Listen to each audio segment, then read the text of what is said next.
قاف كاف جيم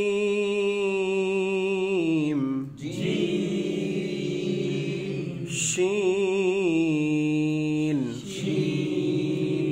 يا ضاد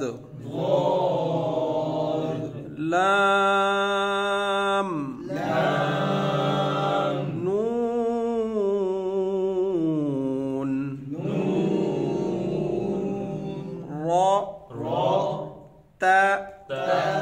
دال تا دال اور تا کا مخرج زبان کی نوک جب سامنے کے دانتوں کی جڑ سے لگے، جڑ میں جو کھردری جگہ ہے نا، سخت جگہ ہے، اس کو نطعیہ کہتے ہیں، ٹھیک ہے؟ اس مخرج کا نام ہے نطعیہ۔ تا دال طا آگے حروف لثویہ یعنی کہ نرمی سے پڑھے جانے والے حروف۔ زبان کی نوک جب سامنے کے دانتوں کی نوک سے ٹکر کھائے تو یہ 3 حرف ادا ہوں گے، ان کو نرمی سے ادا کریں گے، سختی سے نہیں۔ ثا ذال ظا اس کے سامنے جو متضاد حرف ہیں دانت بند کر کے سختی سے سیٹی جیسی آواز نکالیں گے۔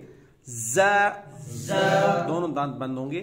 زا سین صاد آگے جو 4 حرف ہیں یہ ہونٹوں سے ادا ہونے والے حرف ہیں، ان کا نام ہے حروف شفویہ۔ با میم واو فا آگے جو 7 حرف ہیں یہ موٹے حروف ہیں، ان کو ادا کرتے وقت ہونٹ گول نہیں ہوں گے بلکہ منہ کا اندر کا جو خلا ہے وہ کھل جائے گا، اس کی وجہ سے حرف موٹا ہو جائے گا، ٹھیک ہے؟ خا صاد ضاد غین طا قاف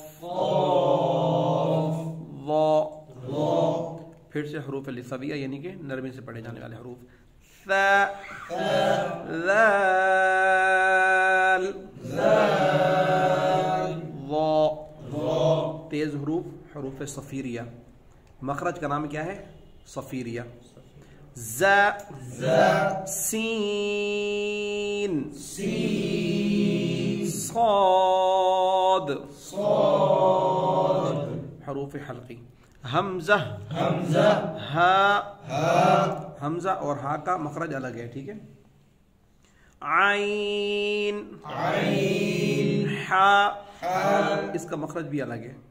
غین خا 3 مخرج ہو گئے، 6 حرف 3 مخرج، مگر ان 6 حرفوں کو کیا کہیں گے؟ حروف حلقی کہیں گے۔ اب آگے جو حروف ہیں وہ ملتی جلتی آواز والے حروف ہیں، ان کی ادائیگی میں خوب خیال کریں کہ آواز مکس اپ نہ ہو جائے۔ تا ثا سین صاد حا ذال ذال کس میں تھا؟ حروف لثویہ میں۔ زا کس میں؟ صفیریہ میں، سیٹی والا حروف۔